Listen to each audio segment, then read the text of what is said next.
menurut ayat Quran dan hadis Nabi itu nanti ada bermacam-macam. Ada orang beriman itu yang dimasukkan surga. Ada orang beriman itu yang dimasukkan ke dalam surga. Ada orang beriman itu yang disebut penduduk surga. Kenapa lain-lain, Pak? Karena waktu di dunia amalannya juga lain-lain. Ada orang beriman yang masuk surga. Ini paling murah tiketnya. Mau masuk surga? Kata Nabi begini, ma min abdin qala la ilaha illallah thumma mata ala dhalik illa dakhalal jannah. Kalau seorang hamba sudah mengucap dua kalimat syahadat, dia yakin dengan kebenaran kalimat itu sampai matinya, orang itu akan masuk surga. Abi Dzar yang waktu itu diajak bicara heran, ya Rasul kok gampang betul? Iya. Walaupun orang itu mencuri, iya. Walaupun orang itu berzina, iya. Biar dia mencuri, biar dia berzina, kalau dia sudah mengucap dua kalimat syahadat, dia yakin dengan kebenaran kalimat itu sampai matinya, itu orang akan masuk surga. Jadi masuk surga cukup dua kalimat syahadat, yakin sampai mati, masuk surga. Itu perkara masuk. Tapi kalau pertanyaannya diterusin, masuknya kapan, Pak? Nah, ini lain lagi urusannya. Sebab ada yang masuknya itu langsung, ada yang mampir dulu. Di sana tempat cuma dua, kalau tidak surga, neraka. Mau ke surga tapi mampir dulu, yang mampirnya jelas di neraka. Kenapa? Dalam hadis qudsi ada riwayat, nanti itu di akhirat, setelah Allah selesai mengatur penduduk surga masuk surga, yang neraka masuk neraka, Allah berkata kepada malaikat Malik, malaikat Malik, labaik ya Allah, itu bajingan-bajingan tengik, manusia-manusia durjana yang waktu di dunia tidak mau sujud, jauh dari ulama, gemar melakukan yang munkarat dan maksiat, hidup di tengah masyarakat selalu jadi bibit keonaran, kufur, sudah masuk neraka semua. Sudah ya Allah. Nah, kalau sudah, coba sekarang kamu masuk, Malik. Saya, iya, masuk neraka. Mau apa ya Allah? Kata Allah, akhriju minan nar man kana fi qalbihi misqala habatin min khardalin min iman. Kau masuk neraka, cari di dalam neraka orang-orang yang ada imannya walaupun kecil sebesar biji zarah, angkat mereka keluar. Masuk malaikat Malik ke neraka, cari orang yang ada imannya, korek-korek. Ya repot, udah pada gosong. Yang ada imannya diangkat ke atas, yang ada imannya diangkat ke atas, lalu dimandikan di Nahrul Hayat, namanya sungai kehidupan di akhirat nanti. Cakep lagi rupanya, bersih lagi wajahnya, apel di hadapan Allah. Kata Allah, bagaimana mas? Kapok nggak sampean? Kapok ya Allah. Nah, kalau kapok, idhab fadkhulil jannah, pergi masuk surga sana. Berangkat mereka ke surga, ketemu sama teman-temannya yang udah sampai lebih dulu, yang nggak pakai mampir lagi.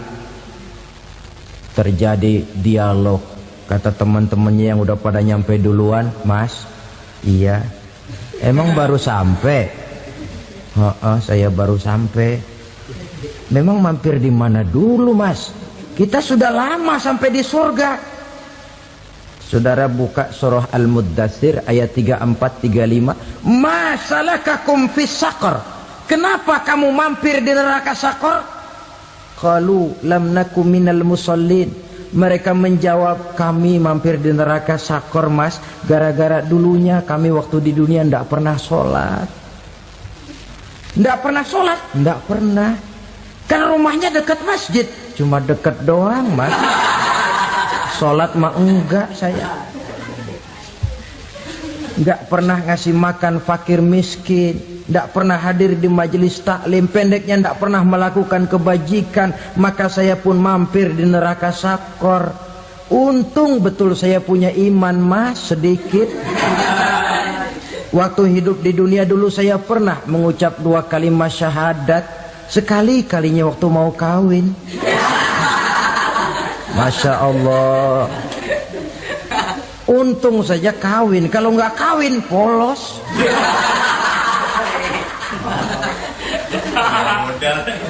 Itu juga pengulu sudah setengah mati ngajarin. Asyhadu alla, asyaduaan, asyaduaan.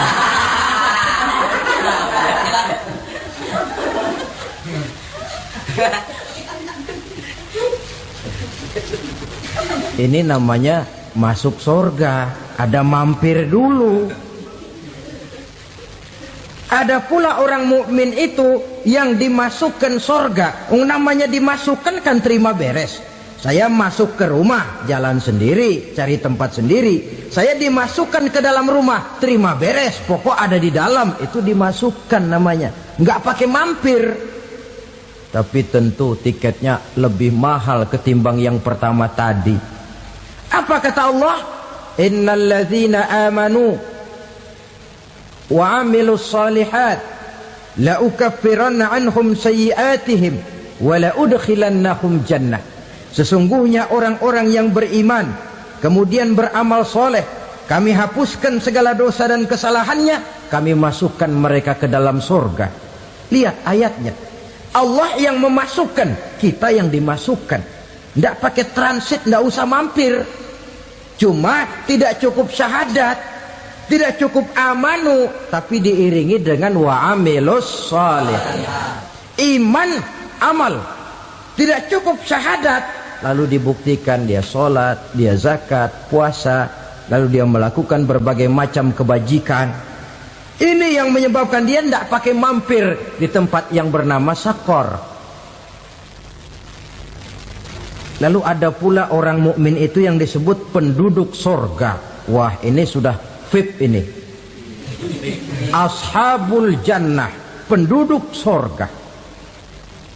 Siapa mereka? Kata Allah, innal ladzina amanu summa istaqamu fala khaufun alaihim wala hum yahzanun ulaika ashabul jannah hum fiha khalidun. Sesungguhnya orang-orang yang beriman lalu istiqamah, tetap dalam melaksanakan perintah Allah, tidak goyah, tidak labil tapi stabil, istiqamah, mereka tidak takut dan tidak bersedih hati. Merekalah penduduk surga. Iman, istiqamah. Tidak punya duit, sembahyang. Banyak duit, sembahyang. Miskin, sembahyang. Kaya, tetap sembahyang. Istiqamah. Kadang orang kalau susah rajin ke masjid, banyak duitnya ngelihat masjid melengos. Waktu miskin hamba Allah, setelah kaya jadi hamba harta. Bergeser, tidak ada nilai istiqomahnya. Saudara-saudara, dengan begitu penduduk neraka itu dua. Ada penduduk permanen, ada penduduk yang semi permanen. Yang semi permanen orang-orang beriman yang mempunyai dosa besar.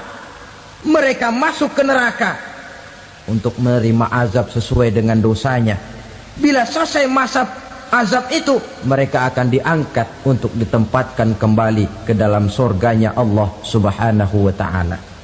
Nah, dikala itulah saudara-saudara, ada yang disebut syafaat dari Rasulullah Sallallahu Alaihi Wasallam. Tapi tentu jangan lupa, syafaat ini ibarat kain menambal dia. Kita punya kain bolong-bolong sedikit, syafaat yang menambal. Solat kita ada kurang dikit, sedekah kita ada campur riak dikit, amalan kita ada tidak karena Allah dikit. Kita berharap syafaat. Jadi biarlah kain masih bolong-bolong, yang penting punya kain. Tapi kalau kainnya tidak ada, yang ditambal apanya? Sholat tidak, puasa tidak, zakat tidak, berharap syafaat saja. Ya, terlalu berlebihan itu. Saudara hadirin yang saya hormati, apabila selesai proses penghisaban, proses penghitungan, maka dikala itulah manusia terbagi dalam dua kelompok besar. Fariqun fil jannah wa fariqun fis sa'ir. Sekelompok orang-orang beruntung yang masuk ke dalam surga, dan sekelompok lagi masuk ke dalam neraka. Ibu-ibu, saudara-saudara kaum muslimin rahimakumullah, pada pertemuan yang lalu sudah saya jelaskan bahwa hidup selalu berakhir dengan kematian. Apabila datang kematian menimpa seseorang, datanglah kiamat baginya. Itu yang disebut dengan kiamat kecil. Hakikatnya mati adalah perpindahan dari kehidupan di dunia ini menuju kehidupan di alam barzakh. Menunggu kita di alam barzakh sampai datangnya saat kiamat. Entah 10 tahun, entah 100 tahun, entah 1000 tahun, hanya Allah saja yang maha tahu. Adapun orang-orang beriman yang melakukan amal kebajikan dalam kehidupan di dunia ini, masa penantian yang lama di alam barzakh buat mereka sebentar saja. Tetapi bagi orang-orang kafir yang ingkar, yang tidak beriman kepada Allah, yang hidup di dunia cuma menumpuk-numpuk dosa, tentu penantian di alam barzakh akan merupakan waktu yang sangat lama. Bukankah dalam kehidupan kita waktu itu memang relatif? Contoh misalnya, bagi pemuda-pemudi yang sedang duduk asyik memadu cinta, waktu 4-5 jam saja rasanya cuma 4-5 menit. Tenggelam oleh keasikan. Tapi buat orang yang berbaring di rumah sakit, meratap di balik-balik apa itu tembok derita kata lagu, di balik dinding-dinding penjara, sehari bagai seminggu, seminggu rasa sebulan, sebulan boleh jadi rasa setahun. Penantian yang sangat lama. Kapan kiamat itu akan datang? Ini rahasia Allah. Jangankan kita yang orang awam, baginda Nabi sendiri tidak diberitahu oleh Allah kapan kiamat itu akan terjadi. Tetapi sungguh pun demikian, banyak hadis-hadis yang menjelaskan ciri atau tanda-tanda datangnya kiamat. Nah, kalau sudah bicara soal tanda, tanda kiamat itu ada dua. Pertama yang disebut alamatus sughra, tanda-tanda kecil. Ini waktunya masih ada tenggang. Ada yang dinamakan alamatul kubra, tanda-tanda besar. Artinya kiamat sudah diambang pintu. Apa tanda-tanda kecil dari datangnya hari kiamat itu? Misalnya kata Nabi, apabila ilmu sudah diangkat oleh Allah, artinya apabila ulama sudah banyak wafat, minat orang belajar agama berkurang, lalu kebodohan nampak merajalela di mana-mana, zina dikerjakan secara terbuka, minuman-minuman keras jadi kebanggaan, itu termasuk di antara tanda-tanda kecil terjadinya hari kiamat. Apalagi misalnya iza waladatil ammatu rabbataha, apabila budak sudah melahirkan tuan. Apa maksudnya? Ada yang mentafsirkan apabila anak sudah bisa membudaki orang tuanya. Orang tua yang melahirkan dia, yang membesarkan dia, demi setelah si anak besar jadi orang berpangkat, bertitel, berharta, berkedudukan, jadilah orang tua itu budaknya. Sehingga sering dibilang kalau orang tua kaya, anak jadi raja. Tapi kalau anak yang kaya, orang tua sering jadi budak. Apalagi munculnya fitnah yang bergelombang, timbul perang antara dua bangsa yang besar, waktu berjalan terasa sangat pendek sekali. Itu merupakan tanda di antara tanda-tanda kiamat. Termasuk di dalamnya sulit membedakan mana laki, mana perempuan. Kan kalau tanda-tanda kayak begini sekarang sudah banyak kita lihat kan. Ulama banyak wafat, penggantinya sulit. Zina dikerjakan berterang-terangan, minuman keras jadi kebanggaan, banyak anak membudaki orang tuanya, sulit membedakan mana laki mana perempuan. Kadang-kadang dari belakang kita lihat perempuan bener, begitu kita colek nengok jenggotan.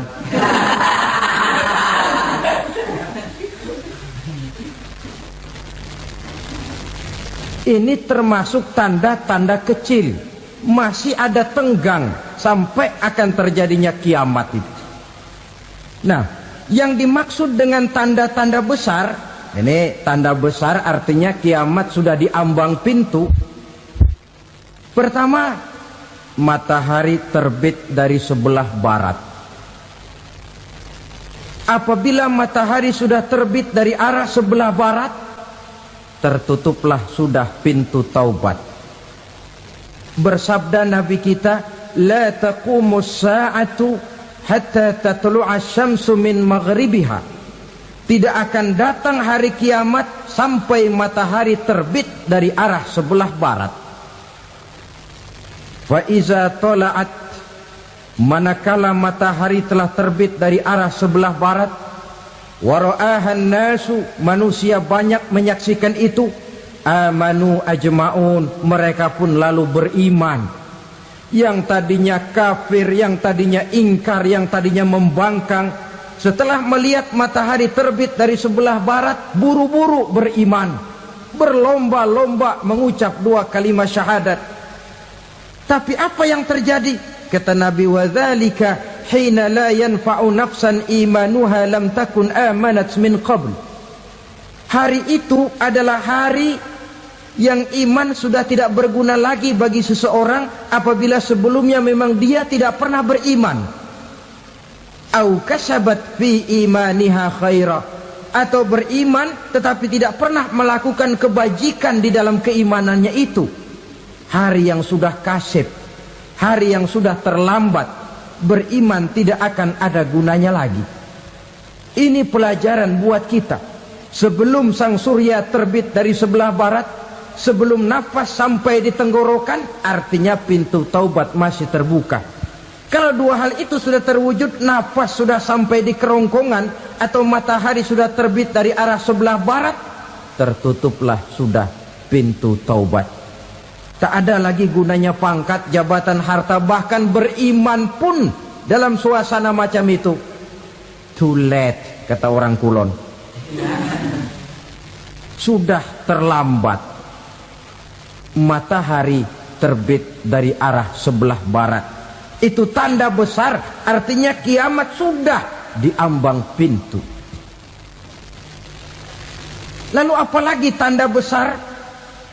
Munculnya Dajjal. Dajjal artinya pendusta-pendusta yang menyesatkan manusia. Ada dua macam Dajjal, saudara. Ada Dajjal kecil. Ini Dajjal kelas teri. Kalau ini sejak zaman Rasulullah sudah ada itu. Tiap zaman ada. Di zaman Rasulullah misalnya ada yang bernama Aswad al-Unsi dari Yaman. Ada yang namanya Musailamah Al-Kazzab dari Yamamah. Ada yang namanya Ibnu Sayyad dari Madinah.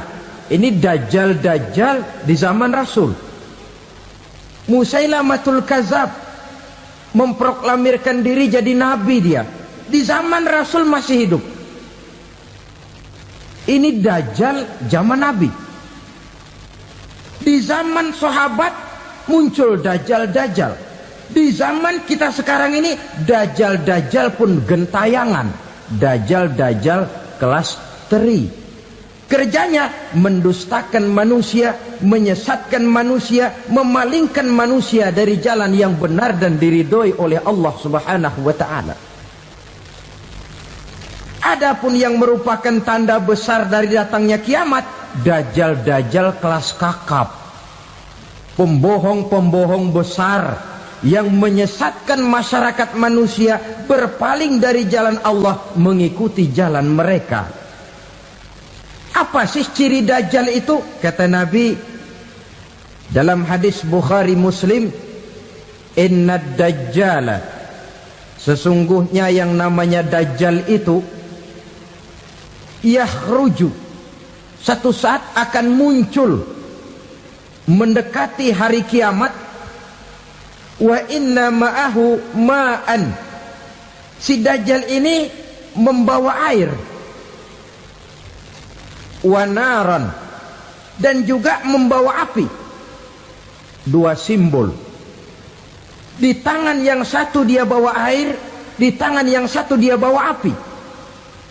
Wa ammal ladzi yarahu an-nasu ma'an fanarun, adapun yang orang banyak lihat air, hakikatnya adalah api. Yang dilihat api, hakikatnya adalah air. Oleh sebab itu, kalau api yang ditawarkan, ambillah air. Kalau air yang ditawarkan, pilihlah api. Maksudnya apa ini? Ini bahasa simbol, saudara-saudara. Dajjal bicaranya seolah-olah untuk kepentingan manusia, menawarkan surga. Surga yang dia tawarkan hakikatnya neraka. Hai manusia, kalau kau mau bahagia, jangan dekat-dekat dengan agama. Solat itu tidak efektif dan efisien, tidak produktif dari segi ekonomi itu. Menghadiri majelis taklim cuma buang-buang waktu. Tahajud, tasbih, tahlil, baca Quran, apa itu? Pekerjaan mubazir saja.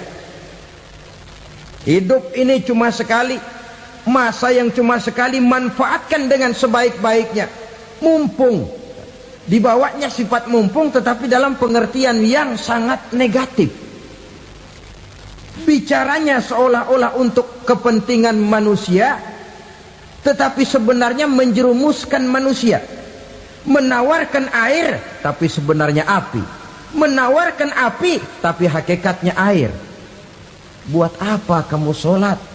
Buat apa kamu bayar zakat? Buat apa kamu puasa? Surga yang dicanangkan dajjal hakikatnya neraka. Neraka yang digambarkan dajjal pada dasarnya adalah surga. Jadi memutarbalikkan fakta itu kerjaan dajjal. Yang hak jadi batil, yang batil dibilang hak, yang benar jadi salah, yang salah malah jadi benar. Tuntunan disuruh jadi tontonan, tontonan malah menjadi tuntunan. Itu pekerjaan dajjal profesinya. Zamannya Nabi Adam, dajjalnya kan iblis. Betul? Betul. Apa sih gang kerayuan iblis itu? Allah setelah menciptakan Nabi Adam kan bilang, Adam, kau dan istrimu Hawa tinggal di surga ini. Seluruh fasilitas yang ada di surga persilahkan kau nikmati. Satu yang tidak boleh, jangan coba-coba dekati pohon khuldi. Dekat saja jangan, apalagi sampai memetiknya. Datang dajjal yang namanya iblis ini.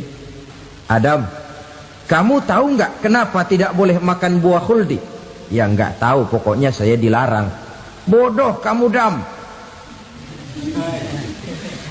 Khuldun artinya kekal.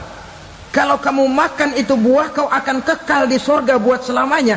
Allah tidak kepengen, maka dilarang kamu makan buah khuldi. Kalau kau ingin kekal di surga Adam, makan saja. Saya bicara begini ini untuk kepentingan kamu Adam. Ini kan ciri-ciri Dajjal. Bicaranya sih seolah-olah untuk kepentingan Nabi Adam, hakikat sebenarnya menjerumuskan Nabi Adam supaya ingkar dan melanggar larangan dari Allah Subhanahu wa ta'ala. Jadi setelah muncul Dajjal, timbul kekacauan-kekacauan di masyarakat. Banyak yang terpengaruh, terpedaya dan terpesona. Termasuk mereka yang memproklamirkan diri jadi nabi, mereka yang memproklamirkan diri jadi rasul di zaman sesudah Rasulullah wafat. Itu adalah Dajjal. Maka saya ingatkan, kalau di zaman kita sekarang ini ada orang ngaku jadi nabi, ada orang ngaku jadi rasul, biar bahasa Arabnya kental, Quran hafal, hadis ribuan hadis hafal, biar pakai serban sampai menyengser ke tanah, bahasa Arabnya fasih, tapi dia mengaku jadi nabi, jadi rasul, kita umat Islam wajib tidak percaya. Wajib untuk tidak percaya. Itulah Dajjal zaman kita sekarang ini. Tidak mustahil mereka datang mempengaruhi orang awam supaya berpaling dari Rasulullah, mengikuti mereka.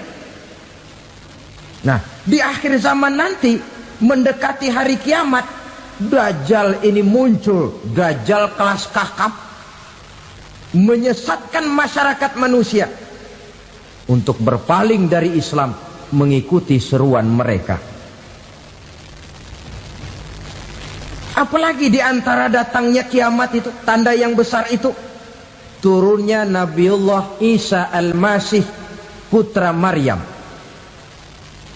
Menurut berbagai hadis yang sahih, Nabi Isa Al-Masih nanti akan turun lagi. Tidak membawa risalah yang baru, tapi meluruskan risalah Islam ini yang telah banyak ditinggalkan oleh masyarakat. Bahkan ada hadis menjelaskan beliau akan membunuh Nabi, mematahkan kayu-kayu salib, lalu melaksanakan haji dan umrah mengikuti syariat Nabi Muhammad, bukan membawa agama baru. Menjadi semacam mujaddid, reformer, menyelamatkan manusia dari bisikan Dajjal. Bahkan ada riwayat yang menjelaskan bahwa Nabi Isa berhasil mengalahkan Dajjal, mengembalikan masyarakat manusia kembali kepada ajaran Islam yang datang dari Allah, dibawa oleh Rasulullah sallallahu alaihi wasallam. Dengan kata lain, turunnya Nabi Isa bukan sebagai nabi dan rasul baru, tetapi mengikuti syariat Nabi kita Muhammad sallallahu alaihi wasallam. Saudara hadirin, ibu-ibu hadirat yang saya hormati, kemudian apalagi di antara tanda-tanda besar akan datangnya kiamat itu? Keluarnya asap atau awan. Kata Nabi, inna min asratis sa'ah dukhanan yamla'u ma bainal masyriqi wal maghrib. Di antara tanda-tanda kiamat, munculnya awan antara langit dan bumi. Ini pun diperkuat dalam surah Ad-Dukhan ayat 10. Fartaqib yawma ta'tis sama' bidukhanin mubin fayughshan nas hadza azabun alim. Bagi orang-orang yang beriman, mereka biasa-biasa saja. Tapi bagi orang kufur, datangnya asap dan awan ini merupakan azab yang kelewat pedih. Barangkali sedikit mendekati gambaran tentang azab yang pedih ini, saya ingatkan alam pikiran kita kepada peristiwa yang belum lama terjadi. Pernah dengar berita bocornya reaktor nuklir di Chernobyl, Uni Soviet? Pernah dengar? Bocornya reaktor nuklir di Chernobyl yang mengakibatkan ratusan, bahkan sangat mungkin ribuan nyawa. Cuma satu reaktor. Bagaimana kalau seluruh cadangan nuklir yang dimiliki oleh para negara adikuasa ini diledakkan? Bahkan yang konon menurut catatan cadangan nuklir yang dimiliki bersama oleh Amerika dan Rusia sekarang ini sudah sanggup memusnahkan 6 miliar manusia, 1,5 kali lebih banyak dari jumlah manusia yang nongkrong di permukaan bumi ini. Saudara-saudara hadirin yang saya hormati, lalu saat mendekati hari kiamat, apalagi tandanya setelah Nabi Isa wafat pada saat turunnya yang kedua kali, lalu Allah meniupkan angin sejuk, semua orang-orang beriman, orang-orang baik wafat, sehingga penghuni bumi ini cuma tinggal lagi terdiri dari orang-orang kafir. Tidak ada lagi di bumi ini yang bisa mengucapkan Allah. Sehingga dalam hadis qudsi itu ada keterangan, innallaha azza wa jalla yaqulu li Israfil. Allah pernah pesan kepada malaikat Israfil, kata Allah, Israfil, idza sami'ta qailan yaqul Allah Allah fa akhirin nafkhah 40 sanatan ikraman liqailiha. Hai Israfil, apabila kau dengar di permukaan bumi masih banyak orang yang mengucapkan Allah Allah, maka tunda sangkakala kiamat itu 40 tahun. Untuk apa? Ikraman liqailiha, menghormati orang yang mengucapkan Allah Allah itu. Wah, jadi karena sekarang masih banyak yang mengucapkan Allah, besar hatilah kita, masih jauh kiamat itu. Tapi jangan lupa, kiamat pribadi, kiamat kecil itu yang nggak kita sangka-sangka. Ajal datang mencabut nyawa, itu kiamat pribadi, dan itu yang pasti kita hadapi, dan itu yang membuat kita tidak boleh bersikap main-main di dalam kehidupan sekarang ini. Saudara hadirin yang saya hormati, tidak ada lagi orang-orang muslim, seluruh penduduk dunia ini kafir. Lalu terciptalah struktur sosial yang berlandaskan prinsip hidup semau gue. Bakal terjadilah prinsip di mana yang kaya menyantap yang miskin, yang kuat menindas yang lemah. Hidup sudah bagaikan di rimba belantara, berlaku hukum rimba, siapa yang kuat dia yang menang, siapa yang lemah menjadi mangsa. Timbul kekacauan, maksiat merajalela, munkarat menjadi-jadi, sehingga isi bumi ini penuh dengan segala macam perbuatan dosa. Tidak ada perlunya lagi alam diperpanjang temponya. Datang saat yang sudah dijanjikan oleh Allah Azza wa Jalla, maka terjadilah yang disebut kiamat kubra, kiamat besar, kiamat ancur-ancuran. Bagaimana kejadian ini dimulai? Dalam surah Az-Zumar ayat 68, Allah Subhanahu wa taala berfirman, wa nufikha fis-suri fasa'iqa man fis samawati wa man fil ardi illa man sya'allahu. Maka manakala ditiuplah sangkakala, terkejutlah seluruh yang ada di langit dan seluruh yang ada di bumi.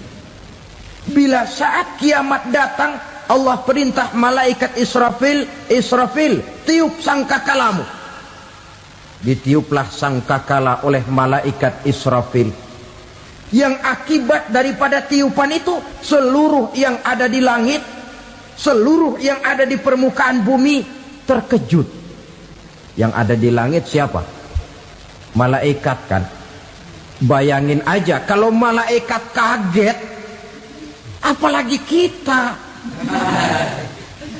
Terkejut seluruh makhluk yang ada di bumi, yang ada di langit mendengar suara sangkakala itu.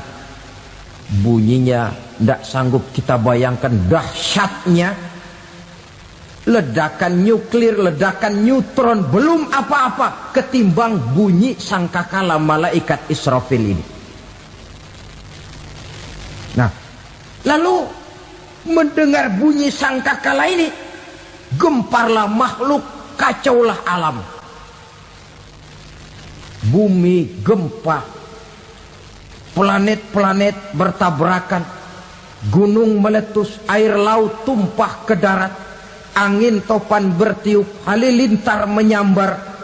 Lalu semua yang bernama hidup mati total. Mati bareng tanpa persiapan. La haula wala quwata illa billah. Saya kadang-kadang dalam tafakur bermohon, ya Allah, mudah-mudahan saya nggak nemuin kiamat beneran. Ngeri. Tidak bisa kita bayangkan macam apa suasana seperti itu. Allah saja banyak memberikan gambaran, misalnya Al-Qari'ah, wa mal qari'ah, wa ma adraka mal qari'ah. Kejadian yang menggemparkan. Tahukah kamu apa kejadian yang menggemparkan itu? Yauma yakunun nasu kal farasil mabsus wa takunul jibalu kal ihnil manfus. Pada saat itu manusia berterbangan bagai kupu-kupu, gunung berterbangan seperti kapas ditiup angin. Gunung saja macam kapas, konon lagi manusia. Kematian total, mulai semut sampai gajah mati, jin mati, iblis mati, malaikat mati. Malaikat saja mati. Saudara hadirin yang saya hormati, kematian total yang tanpa persiapan. Orang bilang, Pak, kalau mati bareng begitu yang repot malaikat maut dong ya. Cabut sana, cabut sini. Itu kalau menurut logika kita, mestinya begitu menurut logika. Tapi logika juga yang nggak perlu serepot itu. Sebab untuk mematikan listrik di wilayah DKI, di wilayah Jakarta, nggak perlu tiap rumah didatengin, matiin, ya lama. Cukup dari kantor pusatnya saja PLN tekan satu tombol, gelaplah seluruh Jakarta. Saudara hadirin yang saya hormati, kematian total. Lalu setelah kematian total, planet-planet juga mati, dalam arti tidak bergerak dan beredar. Angin mati, dalam arti tidak bertiup. Air mati, dalam arti tidak ada riak gelombang. Pokoknya semua mati. Kullu nafsin za'iqatul maut. Semua yang bernafas mati. Dalam ayat lain, kullu man 'alaiha fan. Semua yang ada di permukaan bumi fana. Yang kekal cuma Allah Subhanahu wa ta'ala. Yang paling belakang mati, malaikat maut dan malaikat Israfil. Tapi mati juga sesuai dengan janji Allah. 10 lamanya. Tidak dijelaskan oleh Abi Hurairah 40 jam, apa 40 hari, apa 40 tahun. Hadis-hadis cuma menyebutkan 40 saja. Sunyi alam, yang tinggal cuma Allah saja lagi. Ketika itu Allah berseru-seru, katanya, limanil mulkul yauma. Siapa para penguasa hari ini? Mana itu raja-raja dan penguasa yang dulu mengaku jadi Tuhan? Fir'aun. Mana Fir'aun sekarang? Yang dulu jadi raja, merasa berhasil, sombong, lalu tidak mau turun-turun dari kekuasaannya, sampai kepada puncak kekurang ajarannya mengangkat diri jadi Tuhan. Mana itu Fir'aun? Namrus. Mana sekarang Namrus? La ilaha illa ana. Ternyata tidak ada Tuhan lain selain daripada aku, kata Allah. Proses kemudian, saudara-saudara, turunlah hujan dari langit. 40 lamanya hujan itu. Tidak jelas juga 40 jam apa 40 hari. Setelah air turun membasahi, datanglah tiupan sangkakala yang kedua. Semua yang bernama mati bangkit dari kuburnya masing-masing.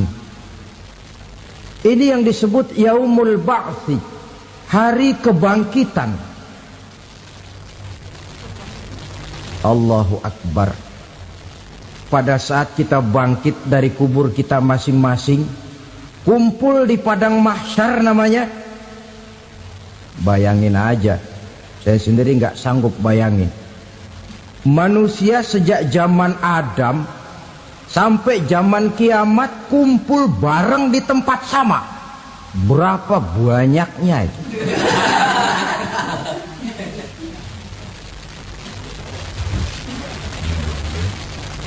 Dan yang luar biasa menurut satu riwayat, pada saat bangkit itu, Masya Allah, roman muka kita berubah, disesuaikan dengan amalan kita waktu di dunia ini. Barang siapa yang waktu di dunia amalannya itu amalan tikus, di akhirat nanti dia bangkit dari kubur, mukanya seperti muka tikus. Gagah betul badannya, tapi mukanya seperti tikus. Kenapa? Amalannya waktu di dunia seperti amalan tikus. Apa amalan tikus itu? Suka ngegeragoti barang yang sudah disimpan rapi-rapi. Orang sudah simpan uang rapi-rapi, simpan perhiasan rapi-rapi, digeragoti oleh tikus. Maling-maling, pencoleng-pencoleng, koruptor-koruptor. Itu nanti di akhirat nanti kita lihat mukanya seperti muka tikus. Oh ini waktu di dunia suka nyolong, mukanya seperti muka tikus. Barang siapa yang waktu di dunia ini amalannya itu amalan macan, dia akan bangkit nanti mukanya seperti muka macan. Apa amalan macan? Macan itu amalannya menang-menangan. Orang yang mau menang saja nggak mau mengalah. Coba lihat di hutan. Kenal hutan nggak? Di hutan, raja hutan di mana-mana pasti macan. Betul kan? Betul. Padahal hutan belum pernah bikin pemilihan umum. Tapi macan tidak peduli ada pemilihan umum apa tidak, pokok saya raja. Sebab apa? Macan jadi raja itu bukan karena benar, tapi karena kuat jadi raja. Setelah dia jadi raja, rakyat hutan yang mesti dilindungi malah dimakan oleh raja macan. Kambing rakyat hutan dimakan oleh macan. Ayam rakyat hutan dimakan oleh macan. Itu nanti kita lihat di akhirat itu mukanya seperti muka macan, gagah betul. Lalu barang siapa yang di dunia ini amalannya itu seperti amalan anjing, nanti dia punya muka seperti muka anjing. Apa amalan anjing? Pertama, anjing itu kalau disuruh jaga rumah, dia tidak bisa membedakan mana maling, mana tamu. Biar yang datang maling, kalau bawa tulang, anjing kalem. Yang kedua, anjing itu akan setia kepada siapa saja yang memberinya roti. Siapa yang memberinya roti, itulah majikannya. Apa kata majikannya pasti dia laksanakan. Soal benar atau salah dia tidak peduli. Setelah anjing dapat roti, dia tidak punya pilihan lain kecuali bilang, abdi mah kumaha juragan wae ayeuna mah.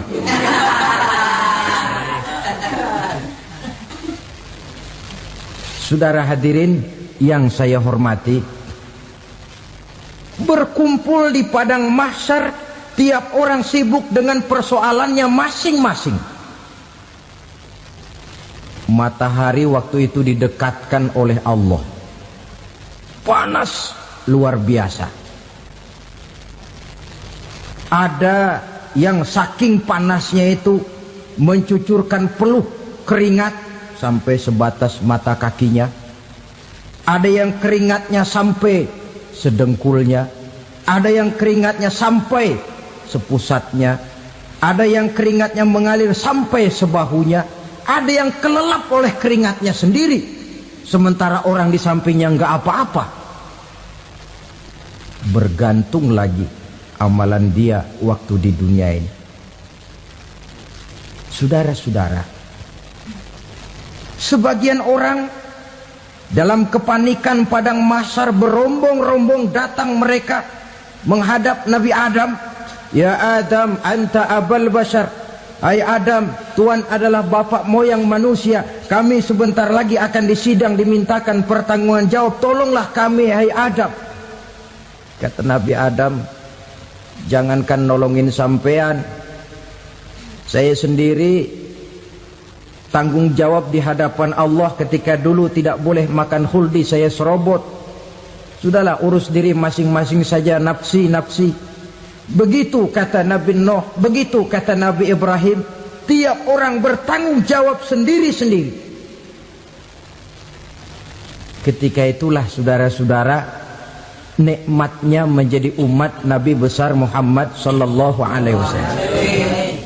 Sebab apa? Walaupun menurut abjad kita ini umat paling belakang, paling belakang kita ini toh, karena Nabi Muhammad adalah Nabi akhir, tapi akan dihisap lebih dulu, lewat di atas sirat lebih dulu, masuk surga lebih dahulu ketimbang umat-umat belakangan.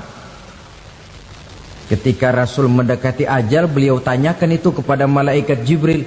Malaikat Jibril berkata, Muhammad jangan khawatir, Allah sudah berjanji, inni haramtul jannata ala sairil anbiya hatta tadkhulaha anta wa haramtuha ala sairil umami hatta tadkhulaha ummatuka. Surga aku haramkan buat seluruh nabi kecuali kalau engkau Muhammad sudah masuk ke dalamnya, dan surga aku haramkan buat seluruh umat kecuali kalau umatmu Muhammad sudah masuk ke dalamnya. Logikanya, walaupun menurut abjad kita umat paling belakang, bakal dihisap paling dulu, lewat di atas sirat paling dulu, masuk surga paling dulu, kalau mampir ke neraka juga paling dulu. Ya resiko. Jangan mau enaknya aja paling dulu. Saudara hadirin yang saya hormati, setelah masa kebangkitan itu jangan dikira begitu bangkit langsung diperiksa. Masih menunggu menanti ribuan tahun perhitungan padang mahsyar untuk sampai kepada proses yang disebut yaumul hisab, hari perhitungan. Seorang demi seorang bakal dipanggil. Bayangkan saja, kita se-RT saja di absen, kadang-kadang perlu waktu lama. Ini manusia sejak zaman Nabi Adam sampai datang hari kiamat, satu demi satu disidang di hadapan Qadhi Rabbul Jalil. Status sosial copot sudah waktu itu. Yang pernah jadi hartawan di situ tidak lagi kelihatan kehartawanannya. Yang pernah jadi jenderal tidak lagi dipanggil jenderalnya. Yang ustadz tidak lagi dipanggil al-mukarramnya. Seluruh status sosial selesai. Dipanggillah kita seorang demi seorang menghadap Qadhi Rabbul Jalil. Bagaimana proses penghisaban itu? Pertama, proses tanya jawab. Di antaranya ada hadis menyatakan, lan tazula qadama 'abdin yaumal qiyamah hatta yus'ala an arba'i khisalin. Besok di hari kiamat tidak akan bergeser telapak kaki seorang hamba sampai dia ditanya lebih dulu tentang 4 persoalan. Tentang ilmunya. Kemana ilmu itu diamalkan? Tentang umurnya. Di mana umur itu dihabiskan? Tentang masa mudanya. Kemana masa muda itu dipakai? tentang hartanya, dari mana harta itu didapat dan kemana harta itu dibelanjakan. Ini termasuk proses tanya jawab. Jadi kalau istilah pengadilan dunia, nama Fulan bin Fulan. Kamu waktu di dunia diberikan umur panjang untuk apa? Pernah mengalami masa muda, kemana kau habiskan masa remajamu? Kau diamanahkan ilmu, dengan apa ilmumu kau amalkan? Kau diberikan harta, dari mana harta kau dapat, kemana kau belanjakan? Tak seorang pun yang bisa mungkir. Sebab apa? Dikala itu yang menjadi saksi bukan orang. Yang menjadi saksi adalah seluruh anggota badan kita. Tangan bicara, kaki jadi saksi terhadap seluruh amalan yang pernah kita kerjakan pada saat kehidupan di alam dunia ini. Selesai proses tanya jawab, lalu diperlihatkan buku catatan kita waktu hidup di dunia ini. Jangan lupa Allah itu menyiapkan 2 superkomputer kepada kita. Sebelah ditempelin sebelah kanan, yang sebelah tempelin di sebelah kiri. Komputer itu namanya Raqib dan Atid. 2 malaikat yang apabila baik kita lakukan, refleks saja akan menulis kebajikan kita. Jahat kita kerjakan akan tertulis. Catatan itu nanti diperlihatkan kepada kita. Waduh, alangkah malunya pada saat diperlihatkan catatan kita, buku rapot kita merah melulu. Barangkali diperiksa sambil diomelin, brengsek lo. Buku merah melulu begini bagaimana waktu hidup di dunia? Tidak cukup diperlihatkan buku catatan kehidupan, rekaman kehidupan. Rekaman kehidupan kita secara utuh sejak terlahir sampai ajal datang merenggut nyawa. Barangkali mirip dengan video sekarang ini, di mana terekam dengan baik seluruh kegiatan kita, sejak yang sekecil-kecilnya sampai kepada yang sebesar-besarnya. Untuk kemudian kita pun menerima balasan. In khairan fa khairun wa in syarran fa syarrun. Kalau baik ya baik balasannya, kalau jahat ya jahat juga balasannya. Catatan-catatan kita diberikan. Kalau banyak kebajikannya diberikan di tangan kanan dengan cara yang halus. Kalau banyak kejahatannya diberikan dari sebelah kiri atau dilempar dari belakang. Itulah sebabnya sejak di dunia ini kita sudah mohon kepada Allah. Ketika berwudu membasuh tangan kanan, apa kita bilang? Allahumma a'tini kitabi biyamini wa hasibni hisaban yasira. Ya Allah, berikan saya kitab di tangan kanan, dan kalau saya memang perlu dihisap, hisaplah saya yang seringan-ringannya. Tangan kiri berlindung kita kepada Allah, jangan sampai diberikan kitab di tangan kiri atau dari arah sebelah belakang. Wa a'udzubika an tu'tiya kitabi bishimali aw min wara'i zuhri, dari arah sebelah belakang. Na'udzubillah min dzalik.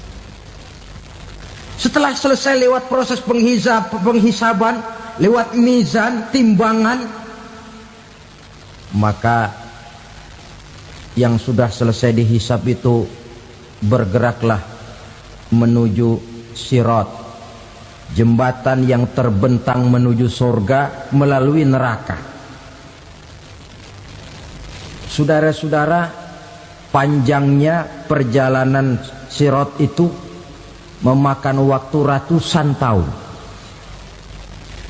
Tetapi orang yang lewat di atas sirat pun macam-macam, bergantung amalannya ketika di dunia ini.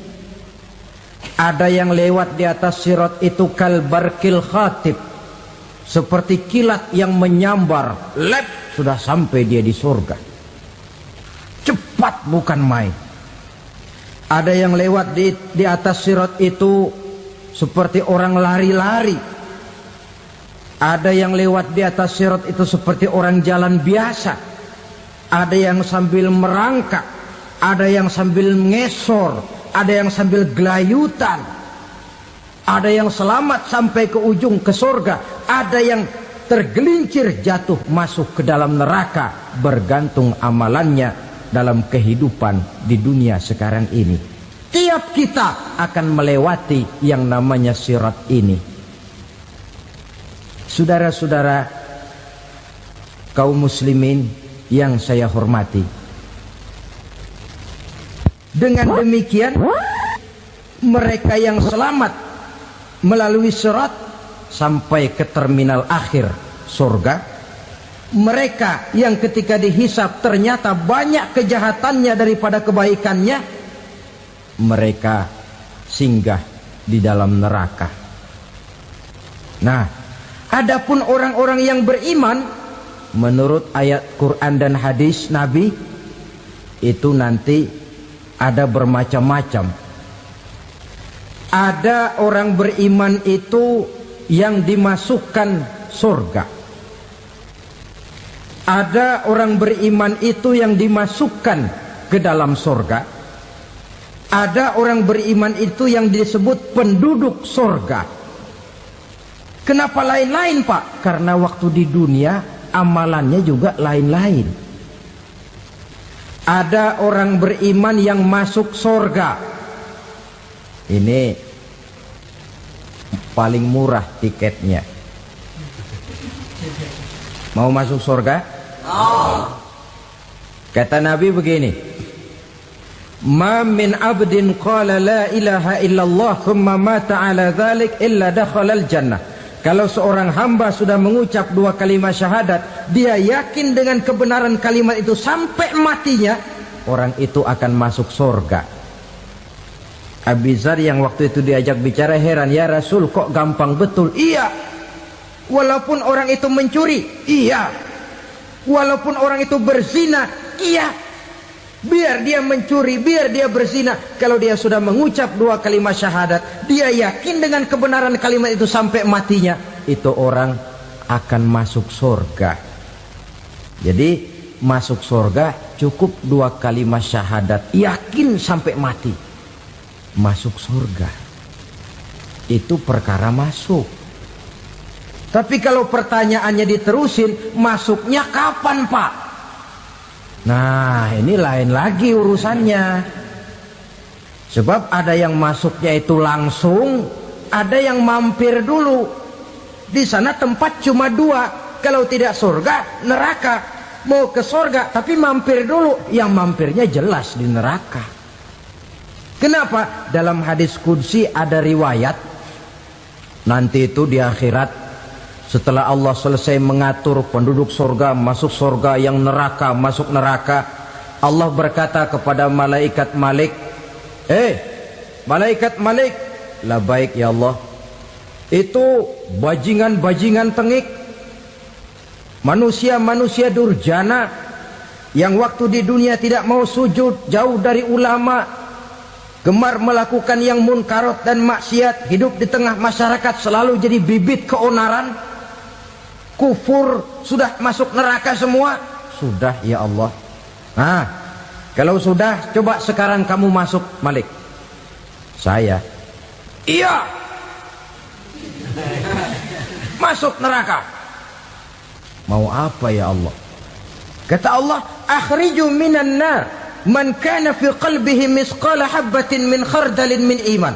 Kau masuk neraka, cari di dalam neraka orang-orang yang ada imannya walaupun kecil sebesar biji zarah, angkat mereka keluar.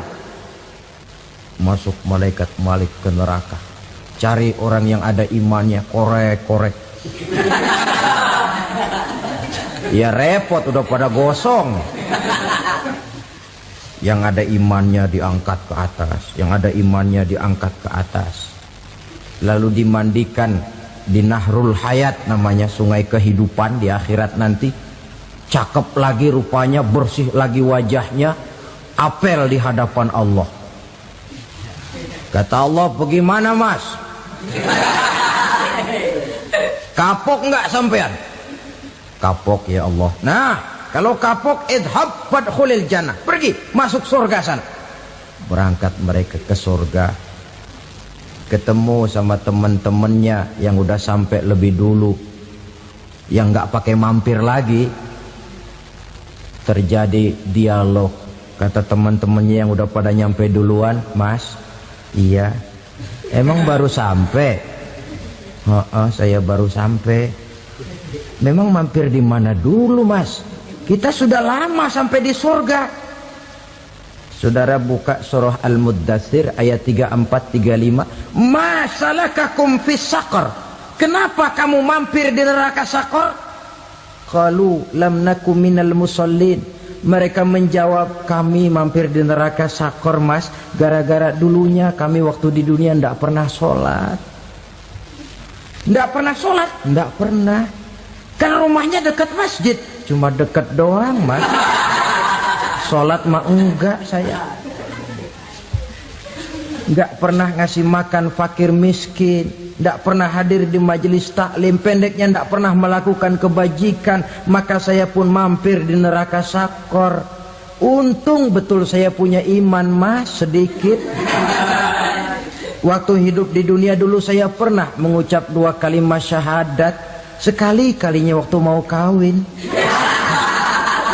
Masya Allah. Untung saja kawin. Kalau nggak kawin polos.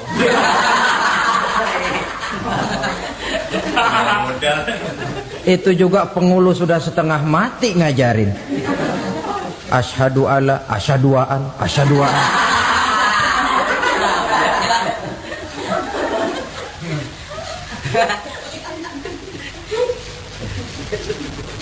Ini namanya masuk surga. Ada mampir dulu.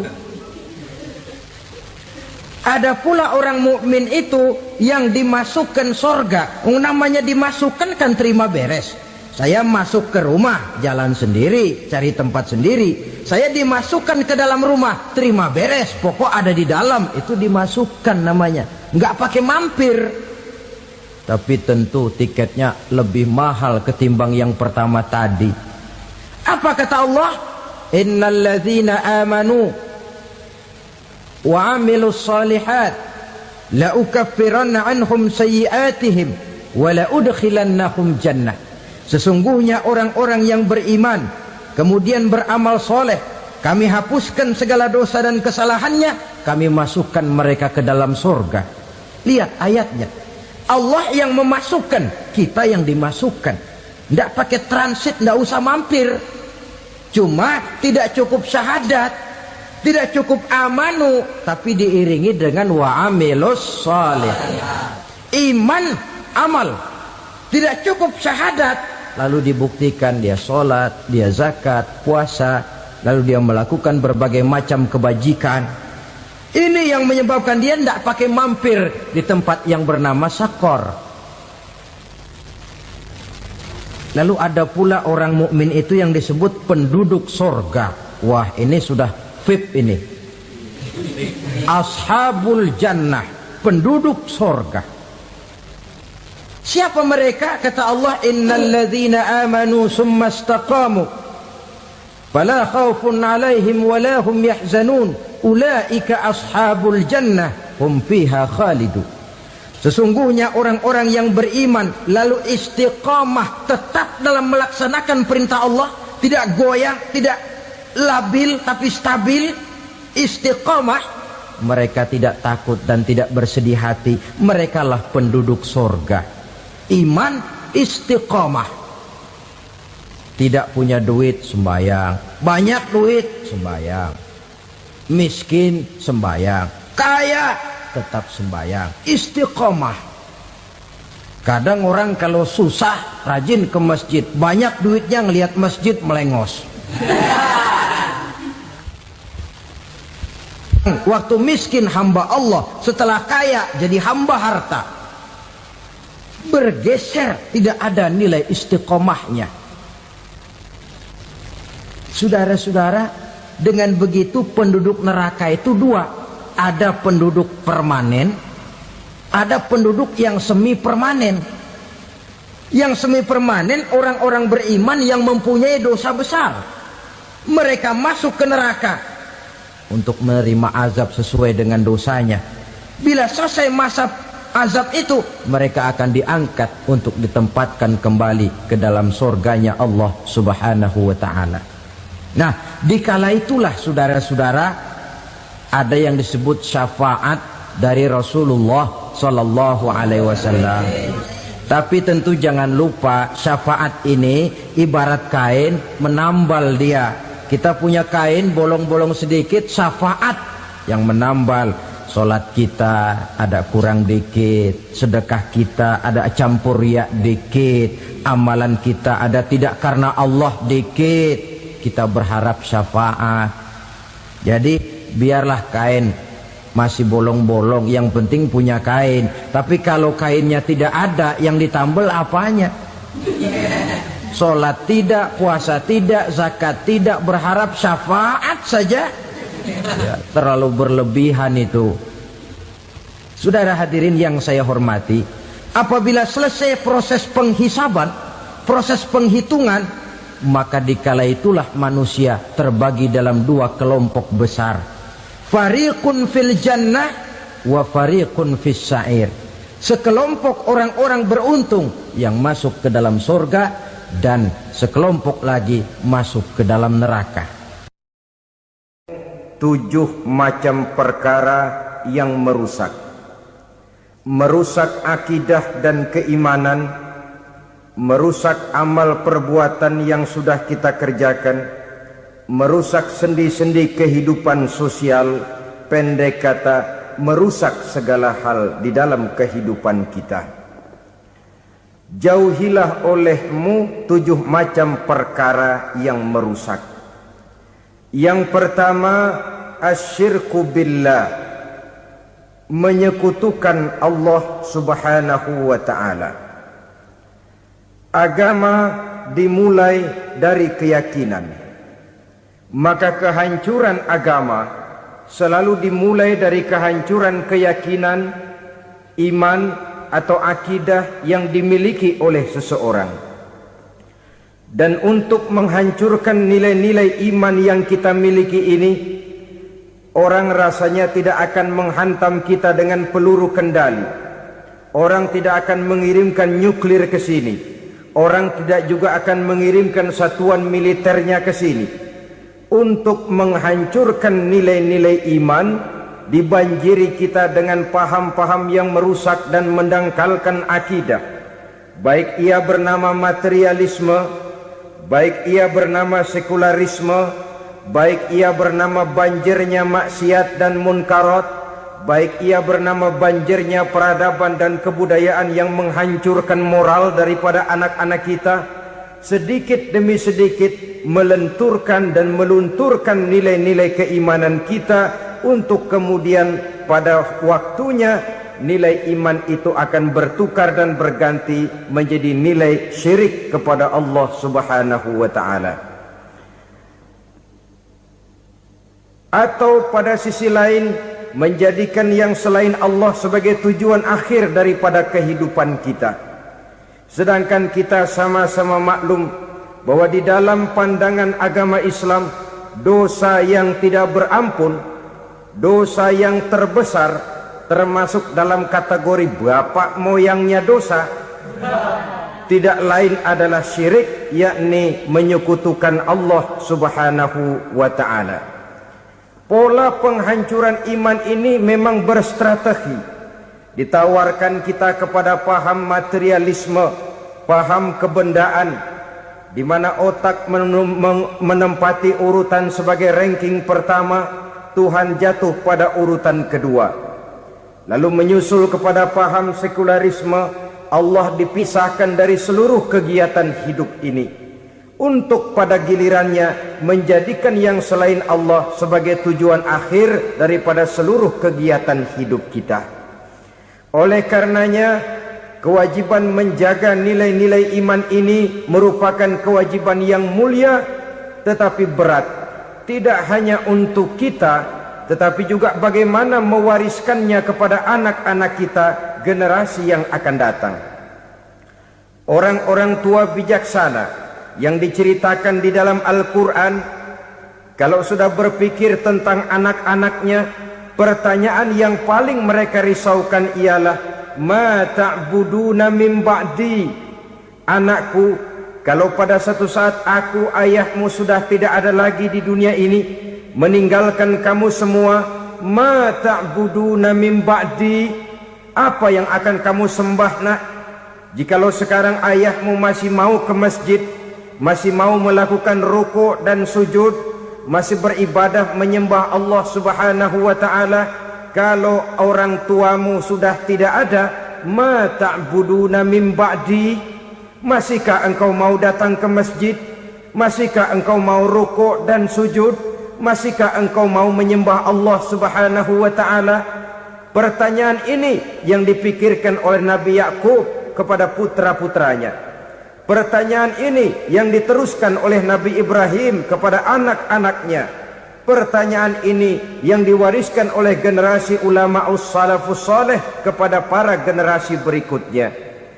Bagaimana kita generasi sekarang? Kita orang-orang tua sekarang bukan berfikir ma ta'buduna min ba'di, malah yang kita fikirkan ma ta'kuluna min ba'di. Kalau bapak tidak ada nanti kamu makan apa nak? Perkara kamu nyembah apa urusan nomor 18. Yang penting kamu nanti hidup bisa makan nak. Maka kita sibuk mewariskan harta kepada anak-anak kita. Kita sibuk mewariskan kebun dan tanah kepada anak-anak kita. Kita sibuk mewariskan pabrik kepada anak-anak kita, sementara kita lupa mewariskan intan yang paling mahal, mewariskan mutiara yang paling berharga, yaitu nilai iman kepada Allah Subhanahu wa ta'ala.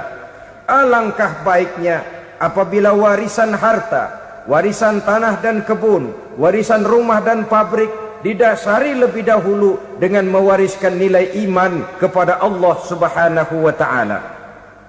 Sebagai orang-orang tua, kita boleh bersedih kalau anak kita tidak mengerti komputer. Kita boleh bersedih kalau anak kita tidak mengerti matematika. Kita boleh bersedih kalau anak kita tidak mengerti bahasa Inggris. Tapi sewajarnya lebih bersedihlah kita orang tua jikalau mempunyai anak yang tidak kenal Allah sebagai Tuhannya, yang kemudian tidak mau rukuk dan sujud kepada Allah Tuhannya. Itulah kemalangan yang paling malang bila kita meninggalkan generasi yang tidak bertauhid kepada Allah Subhanahu wa ta'ala. Betapapun anak kita tidak ngerti komputer, saudara, paling-paling kerugiannya cuma kerugian dunia.